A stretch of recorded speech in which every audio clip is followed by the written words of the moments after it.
Good morning, everybody. Welcome to Willow Cove Crop. My family and I homestead here in eastern North Carolina. I have a very dear to my heart subject to talk about today. And first, we're starting with shout out.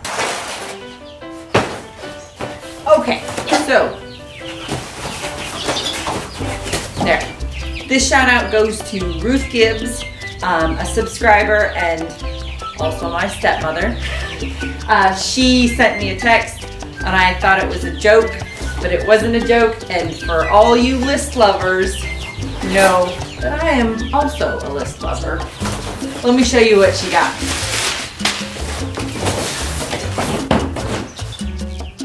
A box. Just kidding, there's something inside. She got styrofoam. Sorry, wrong side. A big old whiteboard. And I think it's magnetic on the other side. Figure that one out. So please tear off the protect. That's good because I would have just written on the plastic. Thank you so much, Ruth. That is eventually going in the barn. I think during the whole tear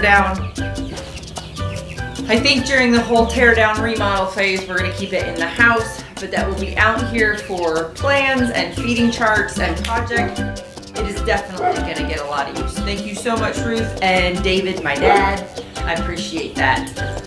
So the subject of today's video is one that I've wanted to talk about for a while. I did a little video about how to pick animals for your homestead. I thought about doing a 5 tips for success with goats. Feeling relatively successful in our first year of owning goats.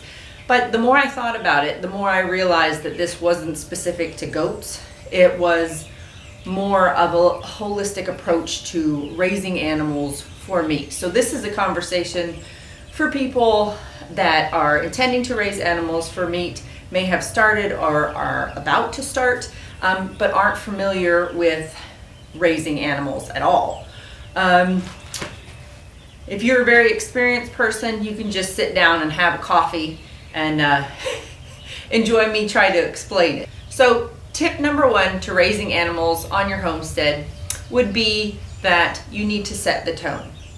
One of the very first skills that I ever remember learning when riding horses and training horses was to remain calm but responsive. So it is the art of action versus reaction. It makes a world of difference when you're dealing with animals to act for them instead of react to them.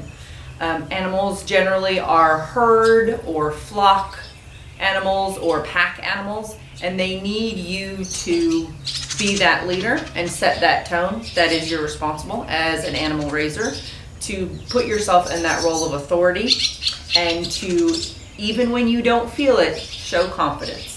It doesn't mean you have to be mean or bullying, but you need to be firm and you need to show that you are in control of your own emotion, heart rate, adrenaline, and feelings. Even though that may be going on in the background, it's very important to remain calm and present for the animal. It can de-escalate a situation when you're handling livestock, and it can make an overall much more enjoyable environment for your livestock. As they see you coming, you are a source of safety, contentment, and you provide them food and comfort. So keep that in mind, that from day 1, when that animal steps out of its carrier or off the trailer, that you need to be the head honcho, the boss hog. You need to set that tone so that your animals feel safe. And then trust me, if you're dealing with an emergency situation, we deal with hurricanes all the time, have for years, had to evacuate, and that can be a very high stress situation. And it is much nicer to deal with animals when they know that if you're okay, they're going to be okay. So that's my tip. But number 1, set the tone for your homestead, set the tone for your livestock, be a good, responsible leader. You didn't think I was going to make you sit in the barn with me the whole time, did you? I can't stay in one place for more than a few minutes, so we're going to walk and talk for this discussion. And I say conversation because it really is a conversation. This goes both ways. This should be about education and information versus just somebody pointing a finger and telling you what the right way to do something is. There's a lot of right ways to do things. I've come to the rabbit hutch. We're hanging out with Moon and some of her babies to have a conversation about housing your animals. So any way you are going to house your animals is going to be controversial to somebody. Figure out what works best for you and what practices you really want to implement on your homestead and move forward from there. So we cage raise our rabbits up off the ground. We live in a very warm, humid climate, and heat, humidity, and moisture always mean bacteria. So we do this intentionally. We could attempt to colony raise. However, I would like to be much more deliberate about our breeding practices. So we cage raise and breed our rabbits. Once they are about 6 weeks old, they go into a tractor and they grow out from there. We've just found that we have better growth rates and happier animals. That is simply one example. A few things you need to keep in mind when housing animals is you need to have a plan for parasite control, how you're going to manage it and control that, because every animal is going to deal with that. And you just need to know ahead of time how you're going to deal with the situation and what you can do to prevent that situation. Okay, that leads us right into sanitation of your animals. You need to have a schedule and know how you're going to keep up after the animals, whether that's through rotating them or cleaning up after them.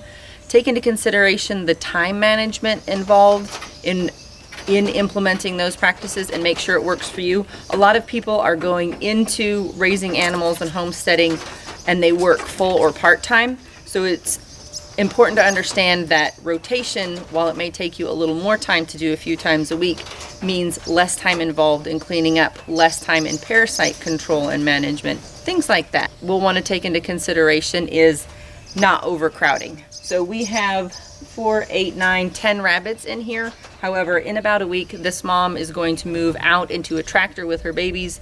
She'll stay there a week and then she'll be removed for weaning, and these guys will have a lot of space. By the way, I'm only using the rabbits as an example. This isn't a video about rabbit raising. This is just using one method as a way to take care of these animals.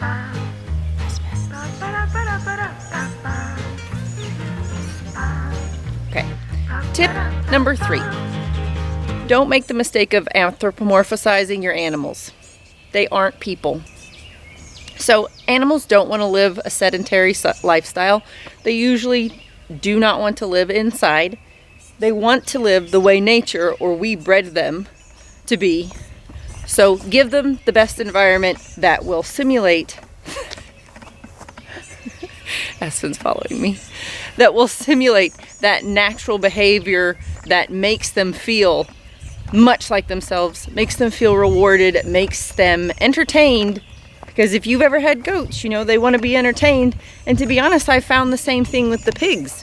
They like to be busy. They are busy bodies. So give your animals the opportunity to be just as they would. That doesn't mean you're going to go set them free. Just try to give them the stimulation that will utilize their behaviors so they don't go being destructive and annoying and doing all the things you don't want them to do. Okay, tip number 4, veterinary care. Vets are incredibly important. You're going to find over time as you have animals that there are better vets than others. And a few things to keep in mind, and I'm not trying to be rude in any way, but there are vets that want to make money and there are vets that actually want to practice veterinary medicine. So a few things to keep in mind if you're getting into this and you don't have an established relationship with a vet yet. You want to use your vet for diagnostics and all of the medical procedures you yourself can't. You should step in, ask questions, make conclusions and decisions for yourself and your animals. They are there to help guide, but not make the ultimate decision. Just remember that you as the animal owner are the one who does get to make those decisions. Be sure that when you're working with your vet, use them as a teammate, ask questions, ask to be shown how to do things. Most vets love that kind of thing. They want to educate, especially if you have children. They're going to be open to that. You should probably go ahead and look for another one. Also, First aid, if you're in an emergency situation, your vet is not going to get to you probably as quickly as they need to.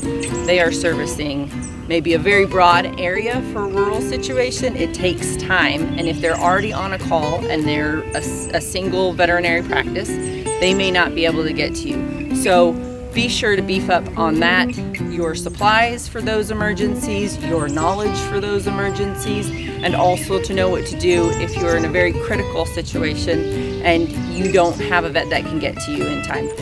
Okay, tip number 5, my final tip, is to have your end game. Don't make the mistake that we did with our meat chickens by believing a supply source would come through and we would have our freezer in time. Got the chickens, spent a few months with the chickens, still no freezer, huge chickens, and then had dogs attack our chickens. Meat chickens, by the way, so not the egg layers. But make sure that you have that all laid out. It'll be a better experience. Our experience wasn't very good with meat chickens, which is why we don't want to try and do them again. We're trying to do that a different route. So just learn from that mistake. You're gonna make your own mistakes. That's fine, don't give up. Also, if you don't enjoy raising something, you don't have to. Don't let anybody tell you you have to raise everything. You could raise rabbits and chickens and then purchase or trade for beef and pork, something like that. Get involved in your community. Figure out what's out there, who's out there. Homesteaders love trading, so be sure to utilize that and beef up on your trading skills, because trust me, they're there. Thank you so much for joining me on this one. I know it's kind of an awkward one, but I really want people to feel confident about having animals and raising them in their backyard to better their life. So take care, be safe, and I will see you on the next one.